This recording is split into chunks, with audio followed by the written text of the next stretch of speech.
while we're doing all of these things, we're achieving major strides toward completing our military objective. And some people could say they're pretty well complete. We've wiped every single force in Iran out very completely.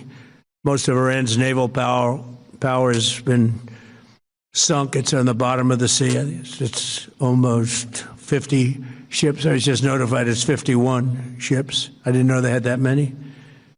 Didn't last very long. And these are fighting vessels. They're meant to fight, but they're not meant to fight against us. We continue to target Iran's drone and missile capabilities. Their drones are way down. Their drone manufacturing has been hit starting today. We know all of the places they manufacture the drones, and they're being hit one after another. Their missile capability is down to about 10%, maybe less. We're also hitting where they make missiles and where they deliver missiles. We've struck over 5,000 targets to date, some of them very major targets, and we've left some of the most important targets for later in case we need to do it. If we hit them, it's going to take many years for them to be rebuilt, having to do with electricity production and many other things. So we're not looking to do that if we don't have to. But they're the kind of things that are very easy to hit, but very devastating if they are hit. We are waiting to see what happens before we hit them. We could take them all out in one day, but it's all resulting in a 90% decline in various things, but in particular, Iranian missile launchers and 83% drop in drone launchers. As you know, the drone launchers are pretty well shot, but we're at over 90% decline in the Iranian missile launchers, which is very hard to reproduce and very hard to get. And usually what we were able to do through great equipment, a lot of smart people, as soon as they sent a missile up from a launcher, we were able to knock out that launcher within a period of 5 minutes or less, accurately, right on the noggin. So now we have low-cost interceptors effectively combating Iranian drones, and our B-2 bombers recently dropped dozens of 2,000-pound bombs to destroy missile launchers all over Iran and very deep under Iranian soil in many cases. The soil was no match. And we're also annihilating the manufacturing base that the regime uses to build drones and missiles at a rate that nobody thought was possible. We're knocking them out. We know where they all are. We're knocking them out very quickly. We're ahead of our initial timeline by a lot. I would say that we probably would not have thought after a month we'd be here, in addition to the fact that we've taken out the leadership twice and maybe 3 times. And we, as you know, we want to be involved. We don't want another president that maybe wouldn't be willing to do what I'm willing to do for the good of the world, for the good of our nation, to be stuck with a situation in 5 years or 10 years from now. So we think they should put a president in, or the head of the country in, that's going to be able to do something peacefully for a change. They've been doing this for 47 years, killing people for 47 years, whether it's the barracks or even the SS Cole, where they were involved very strongly. They always denied it. But where they were very strongly involved, and all of the people that died through the roadside bombs died and are right now walking around with no legs, no arms, a face that's been so badly damaged. The Iranian regime has been attacking Americans and spreading terror for 47 years, and despite these countless opportunities to renounce their nuclear ambitions, which they had just a short while ago, they told Mr. Witkoff, who is standing right over here, they said, they actually said, we want to keep building. Essentially, in a real nutshell, we want to continue to build nuclear weapons. If we didn't knock out Midnight Hammer, if we didn't knock out their Iranian potential, if we didn't do that with Midnight Hammer, they would have had a nuclear weapon. They would have used it long before now. And at a minimum, Israel would have been annihilated. I was very lucky that we had the courage to do that, that we had the talented pilots and the great equipment. The B-2 bombers are unbelievable. We ordered 25 more, by the way. the newer, better version. It's we have the greatest military in the world. We have the greatest equipment in the world by far. You see that no matter where we go. You still need the people, though, to operate it and to use it. And those are the people that we cherish. Even after we obliterated their key nuclear sites in Operation Midnight Hammer, they never negotiated in good faith. They still continued to say, we want to build nuclear. We want enrichment at levels that were unacceptable. And they even turned down an offer for unlimited free nuclear fuel forever for civilian purposes. We had people offering them free nuclear fuel. They weren't interested in that because they wanted to build a nuclear weapon. So instead, the regime was trying to reconstitute its weapons program at a different site. They couldn't go back to where they were, the 3 sites that we obliterated. But they were starting work at another site, a different site, different kind of a site. And that was protected by granite. They wanted it protected. Granite's pretty good, but they wanted it protected by a lot deeper.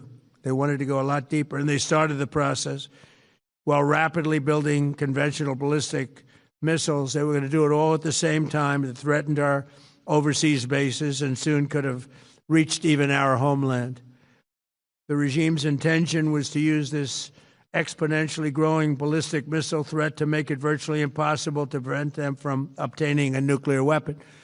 So as you probably saw, they had a tremendous number of missiles, most of which are now being used or destroyed, and very unsuccessfully used because we have been able, for the most part, to shoot them all down. What incredible technology. The Patriots have been unbelievable, and other things. And the laser technology that we have now is incredible. It's coming out pretty soon. Where literally lasers will do the work of, at a lot less cost, do the work of what the Patriots are doing or what other things are doing. The situation was very quickly approaching the point of no return, and the United States found it intolerable, in my opinion, based on what Steve and Jared and Pete and others were telling me, Marco, so involved, that I thought that they were going to attack us. I thought they would, if we didn't do this at the time we did it, I think they had in mind to attack us. And if you notice, they did something which was very foolish, very stupid, I would say. They attacked their neighbors. And their neighbors were largely neutral, or at least weren't going to be involved, and they got attacked. And it had the reverse effect. The neighbors came onto our side and started attacking them, and actually quite successfully. If you look at Saudi Arabia, you look at UAE, Qatar, and others. But they were strong and they were smart, but they got attacked. Nobody, when I first heard it, I said, no, somebody made a mistake. There was no mistake. UAE had over 1,000 missiles shot at it, knocked them almost all down. On the very first day I came down the escalator in 2015, I said, quote, I will stop Iran from getting nuclear weapons. And all I'm doing is keeping my promise. Think of that. That was in 2015. I said it. It was a threat then and a much bigger threat now, but no longer a threat, not for a long time anyway. We want to keep it that way. As we continue Operation Epic Fury, we're also focused on keeping energy and oil flowing to the world. And I will not allow a terrorist regime to hold the world hostage and attempt to stop the globe's oil supply. And if Iran does anything to do that, they'll get hit at a much, much harder level. I will take out those targets that were easy and that I mentioned just before. We'll take them out so quickly, they'll never be able to recover, ever. If they want to play that game, they better not play that game. In the long run, oil supplies will be dramatically more secure without the threat of Iranian ships, drones, missiles, nuclear menace, or anything. So the Strait of Hormuz is going to remain safe. We have a lot of Navy ships there. We have the best equipment in the world, inspecting for mines. Again, most of their ships are down at the bottom of the sea. But we will hit them so hard that it will not be possible for them or anybody else helping them to ever recover that section of the world if they do anything.